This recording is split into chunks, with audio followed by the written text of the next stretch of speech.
Hello, fellow foodies, and welcome back. This is Dr. Cassandra Quave, and you're listening to Foodie Pharmacology, the science podcast for the food curious. This week on the show, we're going to travel over to the Pacific.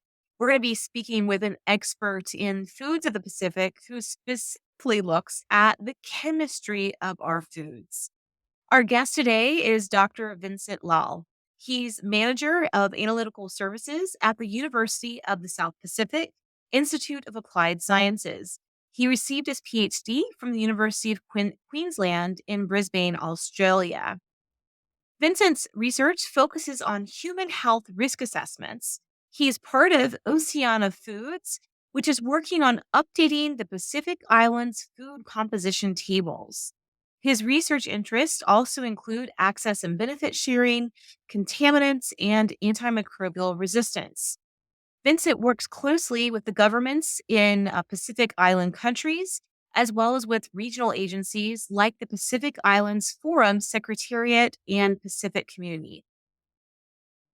He also works with UN agencies like the World Health Organization, the Food and Ag Organization, and the United Nations Development Program on the development of monitoring strategies for the protection of human and environmental health in Pacific Island countries. Vincent, it's so great to have you on the show. Thank you so much for coming. Yeah, Bula, and thank you for having me. That's great. I love Bula. So tell me, is Bula hello? What does Bula mean? In Well, Bula is a literal translation into life. So we wish you huh, life. you So wish me life. Okay, I like that. yeah, so the Bula word is used in many contexts. So it can be for hello, it can be for good morning, it can be for how are you doing. So it all depends on the context in which you use it. But good morning is also Bula, and hi is also Bula. Bula. Fantastic. Well, I'm excited to have you on the show. I know you're dialing in from the other side of the world over in beautiful Fiji, where you're studying these foods of Fiji and other Pacific islands. I was wondering, can you tell us a little bit about this project on the Pacific Islands food composition table? Like, what is the project all about, and what are you contributing to it from a scientific perspective? Yes, Pacific Islands Food Composition Tables is a collection of Pacific Island foods from 12 different Pacific Island countries. And this is a very remote part of the world with its own unique biodiversity and its own different foods. And what the food composition tables does is look into the dietary consumption patterns of the people of the Pacific. And this is a FAO supported initiative through the InFoods program. And we have around 900 different Pacific Island foods for which we have food composition data that can be used by nutritionists for designing dietary plans. It can be used by industry to make different kinds of foods. And also it is useful for people who love to have Pacific Island food on the plates. So it's a very important book and it's a very important program, I think, that brings out the best from the Pacific Islands. It's amazing. Well, what can you share with us about like what does the Pacific Island diet look like? And maybe this differs from country to country or from culture to culture. Can we start with Fiji? Like, what's a traditional Fijian diet like? That's a very interesting question. Actually, the traditional Fijian diet is very close to the ocean and also to the forest foods. And one of the key examples of that would be what we call lovo. And lovo is a food that is collected from the sea. You can have seaweeds, you can have different kinds of fish, shellfish, and there's also ferns from the bush. They utilize native plants. Many of them would be normally present around your homes or close to the village. And you would cook it in coconut milk, and sometimes you would probably cook it in the ground. So you bake it in a way. So that would be a typical Fijian food. But there is a concern, and that's why we are doing so much work now to understand how these dietary patterns have been changing over time and how it's affecting Pacific Island communities. And so when we talk about change, I think change comes to food systems in many ways. In some ways, it can be change due to economic transitions towards a more westernized diet, but there are also changes happening because of climate change. So, how are these two factors affecting the food systems there?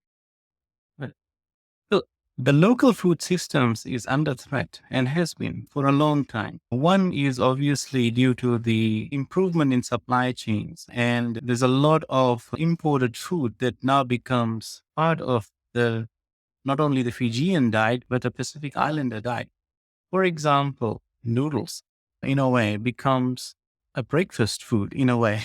So we call it a noodle pandemic in a way. So there's a lot of noodles being consumed in the region now, much more than probably would be normal for any community. Just And like ramen noodles or like pasta? Like what type of noodles are we talking about? Like pasta, like spaghetti or ramen or now this is just normal packet noodle. So that would okay. be like an instant noodle or something. Yeah, so obviously there's a concern about the high intake of salt from such foods. So there is a huge initiative and concern from many governments in the Pacific and development partners who assist Pacific Island countries in the region that the dietary patterns could spell disaster for a beautiful part of the world in terms of health issues that may arise in the region. I think one of the things that's quite important is to also understand the impact of climate change that compounds the effect. And climate change is a reality in this part of the world. Not only climate change affects island communities, coastal communities with sea level rise, but the temperature rise in the sea also affects the biodiversity in the reef, which then affects the people who depend on the reef for food supply.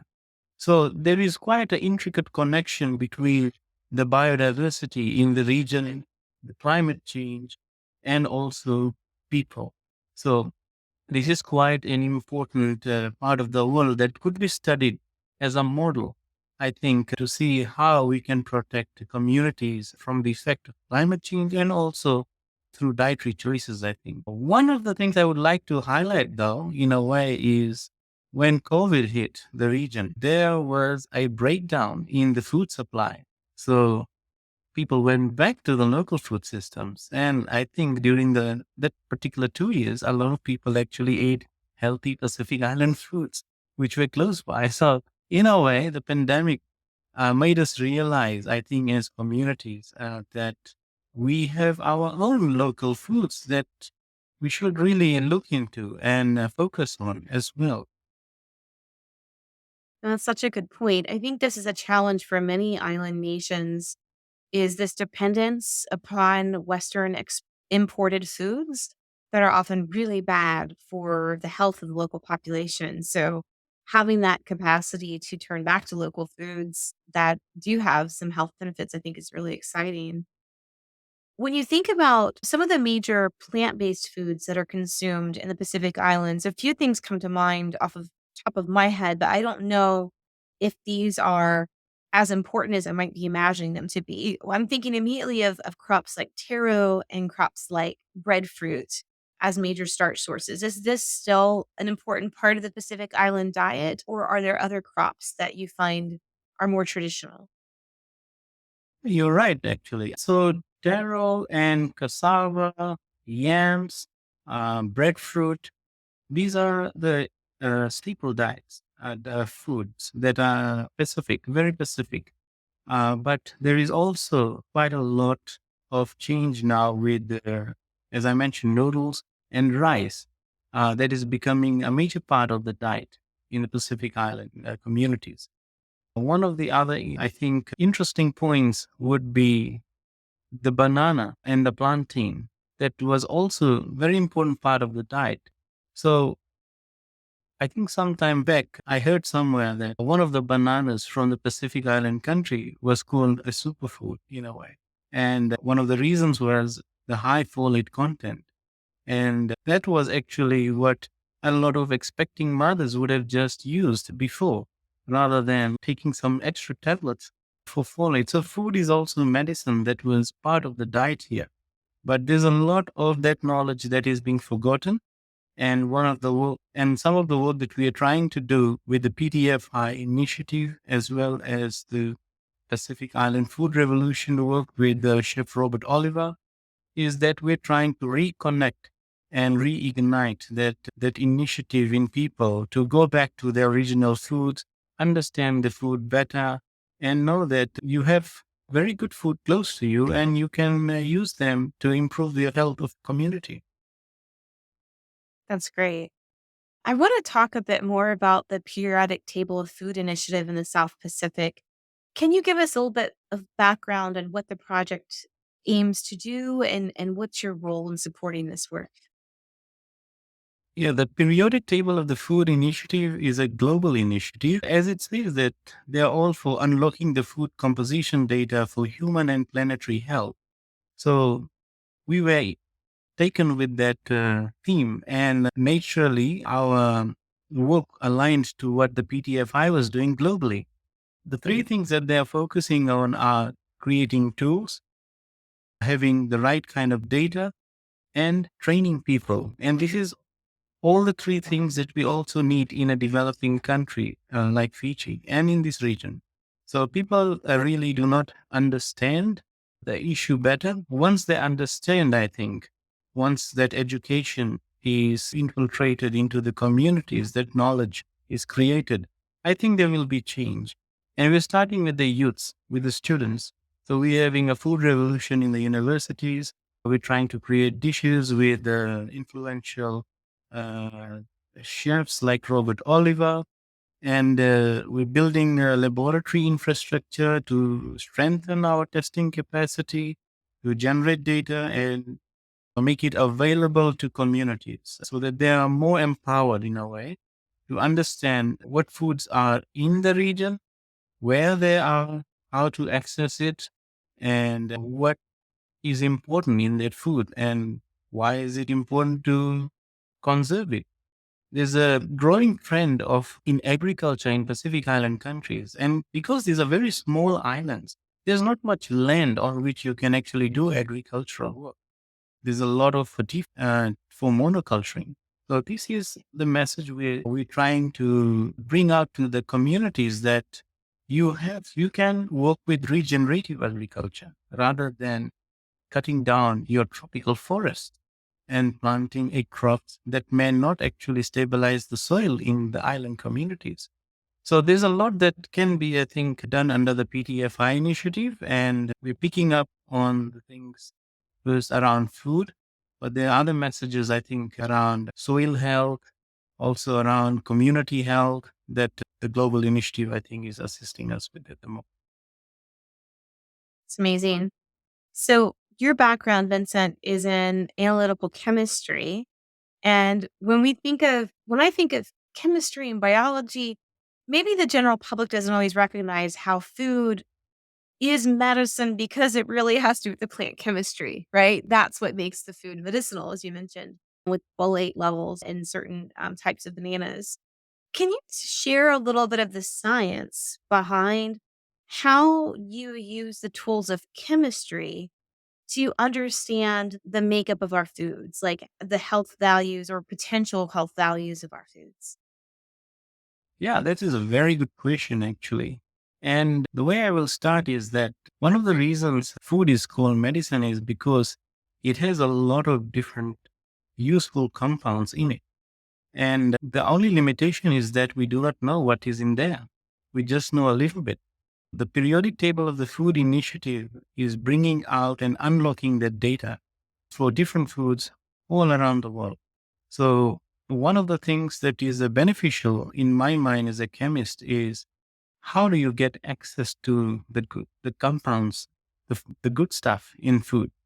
And I would, from my own background in terms of mixture chemistry, that is a little bit of work that I did on what is bioavailable. So basically, we need to understand which compounds can be unlocked in our using our biology by understanding our own biology. Foods in different combinations can unlock the biomolecules and promote absorption of those good foods into our bodies and help us heal. So I think one of the most important aspects of chemistry in this is that once we know what's in the food, then we can actually know how to get access to it. And maybe one day a doctor will prescribe a list of food as medicine. So that would be great rather than going to the That idea. war. I love that idea. Yeah, today I was teaching a class in medical botany and we were making our own tea blends. And before we made our tea blends, we broke down what we know, and there's still a lot that we don't know about the chemistry of different herbal tea ingredients. And so it helps, I think, our students understand, oh, well, this is why this particular ingredient or this combination of ingredients helps soothe the stomach because it has these molecules that have these pharmacological properties. And I just think it's very exciting that what we'll be able to open up and understand about the diet and how to optimize our own health through this knowledge. So that's really great. Yeah. Yeah. Now, I know you're also involved in this other program that's connected to the PTFI, and that is the Food EDU initiative. What can you tell us about the Food EDU initiative and how this is going to help support capacity building? Yes, the Food EDU initiative is also part of the PTFI in a way, and it's funded by the Rockefeller Foundation. We received this opportunity to train Pacific Islanders, our students. And the exciting part is that we bring the tools to them here in Fiji and we connect to the experts all around the world. So the Food EDU makes it possible to develop capacity in Pacific Island countries to understand food, to use the laboratories, to upgrade the laboratories that are here. And also within the network of the periodic table of the food initiative, the global network, to learn from each other. There's a lot of learning from different regions as well. So there is a network in which you learn on how do I do this work? How do I actually go to the next step of analyzing this food or understanding the chemistry of it? So that is something that is very difficult when you are in such a remote location of the world. So the possibility of being connected is so important. I think that itself was the most important part of this program, that we are now connected to the global community and we have an opportunity here to contribute to the knowledge building. And I think that is the very noble part of what PTFI is doing. That's great. That's great. And so we've spoken a lot about Fiji, but I know that you also work in other Pacific Island nations. What can you tell us about your work in other parts of the region? This is a very interesting part of the world. The region is basically divided into three sectors. So we have Melanesia, Polynesia, and Micronesia. So Fiji and many other Pacific Island countries fall under Melanesia, Western Pacific mostly. And these are countries like Papua New Guinea, Solomon Islands, Vanuatu, and there's a huge biodiversity in many of these island countries. And unique, very unique, the kinds of food that are being consumed, the very traditional foods that are existing. What we'd like to do is to build a list, a shopping list in a way, to go out and see what are you having for breakfast in Vanuatu, or what are you having for breakfast in Solomon Islands or in Samoa. We have an idea, but we'd like to really validate those findings scientifically under the PTFI initiative using the PTFI platforms. And then we bring out the good stuff in that cereal, the breakfast bowl from Vanuatu or the breakfast bowl from Solomon Islands. And that data would be available in open access to everyone. So if anybody in Los Angeles wants to have a Solomon Islands style breakfast, they can, because it is available. That information is there. And there could be so much more to design that breakfast or whatever is in that food. Uh, I think the compounds, the good stuff, can be known. There's a lot of, I think, during COVID, there's a lot of communities that went out and used plants to build immunity. And these were part of traditional knowledge. We observed that why are people going out to the forest and getting this plant, different kinds of plants, and making a concoction of of something and having that. And we found out that that was a way to build immunity and to survive the COVID in that way. So there's a lot here that is not known, I think. There's a lot of different foods that I think will be quite interesting to bring out.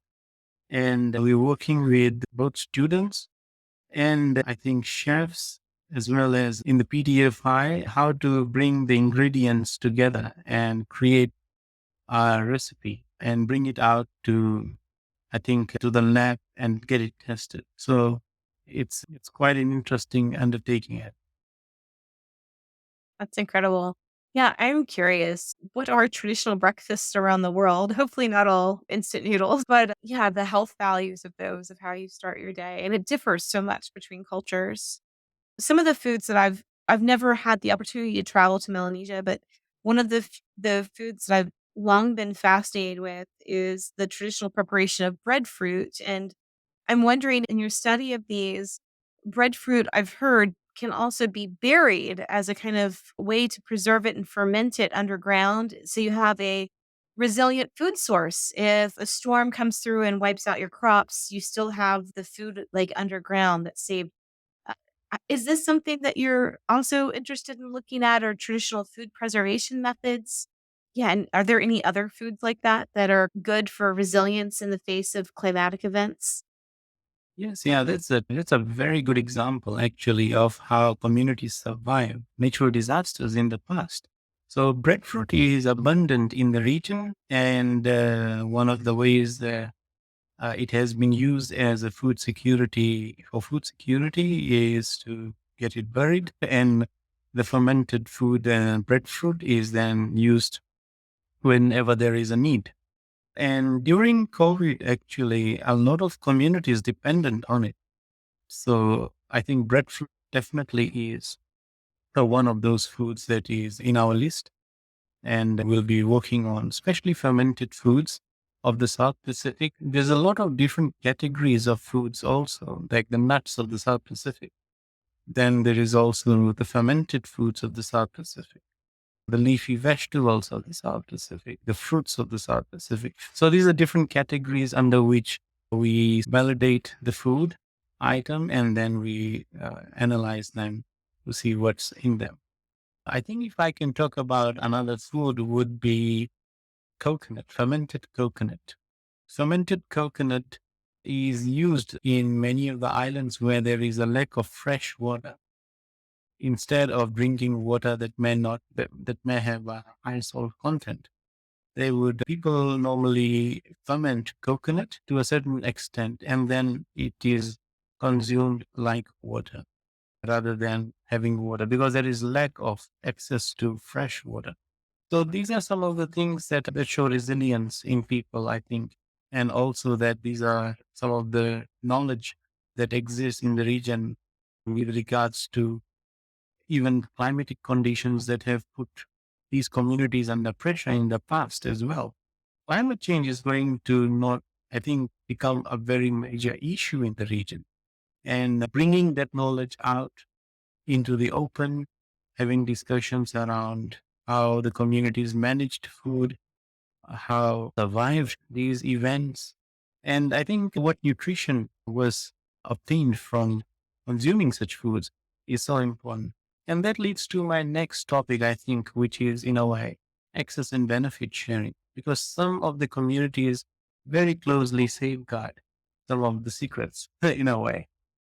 Yeah, so what is access and benefit sharing? Maybe you could tell us a little bit about that, and how that fits in the Nagoya protocol. What does that mean for someone to come in and, like you said, ask about what may be considered secretive knowledge, and then digging deep into the chemistry of those plants as well? How does all that come into play with ethics? Yeah, access and benefit sharing is a very broad approach, I think, in which there's many international instruments, one of which is the Nagoya Protocol. And we actually are having some discussions around it as we speak. So access and benefit sharing in the Pacific context is wrapped all around traditional protocols. The Pacific is where people really engage in a communal way. So a lot is learned as a community and a lot is shared in a community context. I think with regards to access and benefit sharing, for example, if you like to get access to a certain kind of food item in the forest, which is difficult to obtain otherwise, and the knowledge on how to use that food as an ingredient in a recipe. The concern is that a lot of these foods, because they are not utilized as much as they used to be, are disappearing. And by ensuring that people have an understanding about the importance of such foods and providing them some benefits of conserving these foods and for communities to utilize the food readily, that would actually then bring out the message to communities that you get some benefit out of the access that you provide to other people using that food for research purpose or commercial. But I think it's a bit tricky in a way, the negotiations that are done under access and benefit sharing to establish what are the benefits, who is the beneficiary, and how do you define the benefits? Because many of the access and benefit frameworks do not exist in the region. So this is something very new, I think, but I think it is quite important because the region is rich in natural resources, especially blue foods, I think. So that could be quite an important aspect of how the region as a whole, Pacific Island communities, understand the natural resource that is abundant in the sea and how they can be shared to the rest of the world, I think. So access and benefit sharing will provide an avenue, I think, for that to happen. That's a really great point of ensuring that there's understanding of the whole process of access and benefit sharing. You mentioned some of these foods that perhaps might be underutilized currently. So, can you give us some examples of the types of foods that are perhaps underutilized? These indigenous foods that have this rich cultural heritage, but perhaps have not made it into a larger use in larger food systems yet. Yeah, one example that comes to my mind is kava. Kava is really very closely bound to the fabric of the community in the Pacific. And it's very traditional, very cultural significance. Kava comes from a plant, and the part of the plant that is actually consumed is the root and also the rhizome. What it does is it gives you a bit of a, I don't know if I should, a little bit of a high. I uh, like to call it body high because your head is still here. Yeah. yeah, it's used to calm people down. It is an anti-anxiety in a way, and for that very reason, and many life-changing testimonials for people who have consumed kava, who were really going through the effects of anxiety. So kava has helped a lot of people globally now, and is an underutilized food. I think it has a lot of potential. Now we're working very closely on the different cultivars of kava that are found in the Pacific Islands. What are the different compounds of interest, the active compounds that bring the effect of anti-anxiety? And I think that itself could provide relief to a lot of stressed people around the world. A plant from the Pacific Islands. Absolutely. I first learned about kava from some colleagues that lived and worked in Hawaii. and they shared it. And it's a delightful plant for the listeners out there that aren't familiar with it. This is a relative of black pepper. The species is Piper methysticum. And the active molecules are these compounds called cavolactones, which you find in kind of this, when you prepare it from a dried powder, it almost looks like a muddy water. Because in the US, we can get the dried powder. I know in Fiji, I'm sure you can get the fresh root, which is even more special to have the freshly prepared. But it tastes a bit like a peppery water, but for me at least, it helps with anxiety and also with kind of muscle pains. It makes my body feel quite relaxed and helps with sleep. I think you're right. It's a tremendous plant with a lot of potential to help people. Yeah, we call it brown label here in the Pacific. Yeah, traditionally the roots of the plant were chewed by virgins in a way, and that was the sputum was used to mix the extract would unlock a lot of the active compounds. And this is quite a significant traditional practice of how kava was consumed from the green roots. I think because there is an enzymatic process of unlocking the sugars. It acts on the sugars, and then the compounds that are locked in the sugars are released. So this is also quite an interesting practice that actually exists in the region. And But chewing it and spitting it is what you're saying? No. that's right. Yeah. Yes, okay, okay, so it's like letting the salivary amylase kind That- of break down the sugars. They do something similar with manioc in the Amazon. I don't know if that's also a practice in the Pacific, but in the Amazon with manioc or cassava, they'll boil it and then it's chewed and spit into a barrel and maybe some sugarcane juice added so it kickstarts a fermentation of the sugars in the manioc. It's a beverage called masato, an alcoholic beverage. So different from, yeah, with kava, but interesting. So do they leave this to ferment after it's been chewed, or is it consumed very quickly after being chewed and mixed? I think the one that we are familiar with is consumed quite quickly after it's chewed. Yeah, so it doesn't ferment necessarily. Yeah, good. Okay. Yeah, but I have heard of accounts where there are fermented kava drinks as well. That would be quite an interesting one to also study. Yeah, fascinating. It's an incredible plant. I think there's a lot of really fascinating plants in the Pacific that make me really want to travel there. And of course, for the food, it's just a incredible rich history of these species. That's great. Great.